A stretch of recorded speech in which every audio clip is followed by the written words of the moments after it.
Corruption, Power, and the Price of Truth are at the center of a new legal thriller that's already earning strong praise from critics and crime writers alike.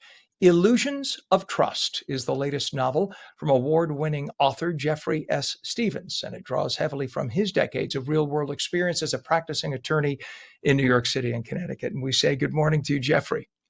Good morning, and thanks for having me, Ken.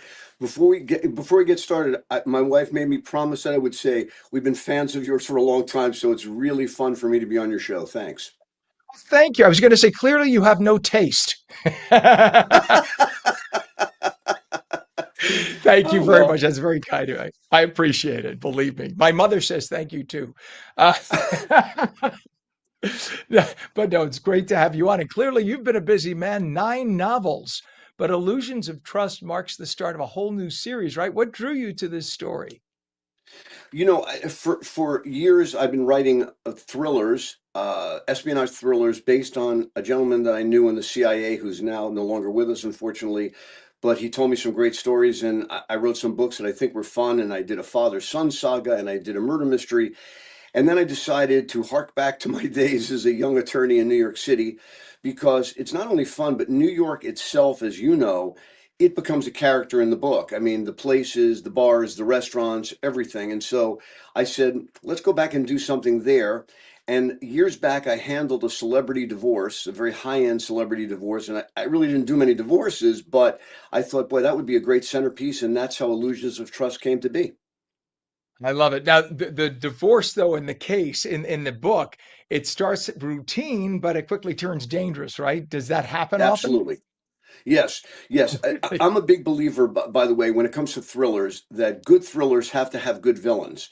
If your villains are two-dimensional, the thriller is not going to be that great. This particular book has a bevy of villains.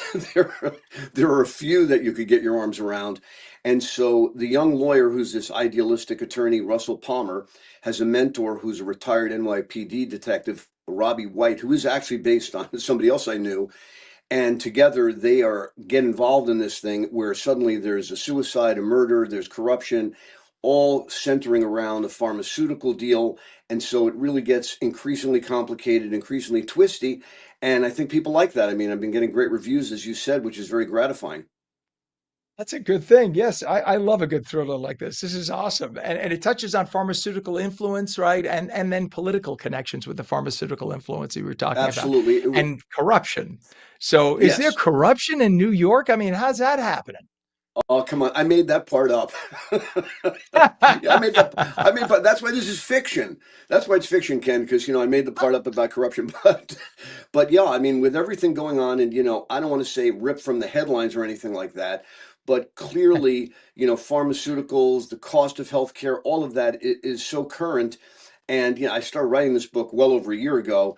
But the more I looked into it, the more I said, wow, this is something that people have to get their minds and hands around because it's a serious issue in this country. And so I took it from a fictional point of view with an idealistic attorney, as I say, a very talented detective, and a real host of bad guys who try to stop them as they uncover layers of deceit. That's what the book is about. I love it. When you had your practice and you were practicing in Manhattan, did you have like a regular watering hole? Because when I was at Channel 7, I mean, I was with Laurie Stokes and Bill Evans. There were like 3 or 4 places that we would frequent on like, oh, it's Monday, we go here. Oh, it's Tuesday, we go there. Did you have that as well? Oh yeah, oh yeah. I remember your team, by the way. Yes, we had a couple of places. One of which is featured in the book, which is PJ Clark's, which is amazing that it's still there. And for a while, PJ Clark's, for people who may not know, it's hard to imagine, but it's on 55th and Third Avenue, and I lived 2 blocks down. So my office was on 64th and Lex, and my apartment was on 55th and First. So that was an obvious place. But there were some great places that still survive. I mean, Il Molino, although the uptown location just moved, it was great. And we used to go to Shun Lee. But the restaurants that we circled around, and they don't exist anymore, which is really sad for me because I actually represented them. I don't know if you remember the Caridi family, but they had Friar Tuck Inn, La Maganette, and Lobster Shanty, Sure. all within 5 blocks of each other. I And remember La Maganette, sure. that was big. Remember that? That was one of the Yeah. first big outdoor cafes in New York. It was enormous. And I actually did that deal. And so that was a lot of fun. But my favorite place was Friar Tuck Inn. It was on 55th and 3rd, right across the street from PJ's, and it just had a great set of bartenders, and it was great. It was like going home every time we went in there. So yes, I had regular spots. I love it. I love. And by the way, the PJ Clark's had another location right across the street from Channel 7, over on the west side. They opened up about 9 or 10 years ago, I want to say, and I believe it's still there. Channel 7 is no longer at where Channel 7 was, by the way. They just moved down by the Holland Tunnel, but they were Yeah, there they, for but they were 40, over 50 near. years. Yeah, they were near their Lincoln Center. You're talking about, right?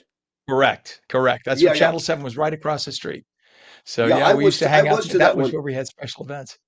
Yeah, that was also a good place. In fact, small world. I have a niece who worked there as a waitress, and so we used to go there to see her and get a free drink or something. But What it a was still small, in New that is a York. small world. You were right across Yeah, the yeah. street from us. You're going to come by and said hi. So now, how does setting, I mean, setting the story in any other city would have made it an entirely different story, right? So making it I a New completely agree. York setting is everything. Yeah, I completely agree because there are just places, the bars and restaurants we're mentioning. I mean, the King Cole Bar, and the hotel that comes up in this story, the Monkey Bar, Central Mhm. Park. I mean, there are just things about New York that is so unique.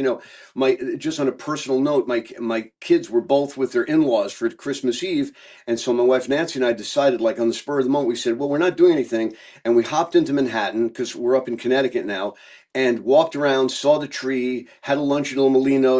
It's just a special place. It has a personality. And I hope that, survives whatever's going on right now because, these are difficult times for a lot of metropolitan centers Yeah. around the country. But it really does. And I think it creates that sense. First, for people who know the places, I get a lot of reaction from them. But people who don't know them say, "Boy, that was really fun. I felt like I was in New York City," and that's a big part of the book because danger lurks around every corner. As my publicist says when he took the title "Illusions of Trust," he said that trust is the most dangerous illusion of all, which I thought was a great tagline because that's what the book is about.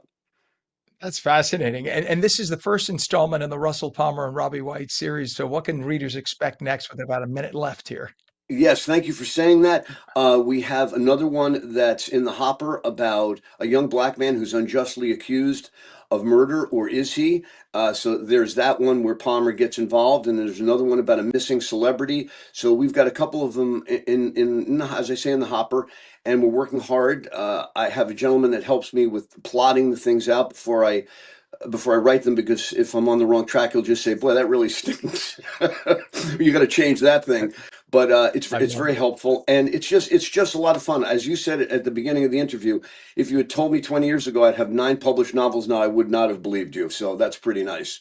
I love it. And I'm sure many more up there. Author of Illusions of Trust and other novels, New York attorney Jeffrey S. Stevens, now living in CT. Thank you for joining us this morning. Come back again, please.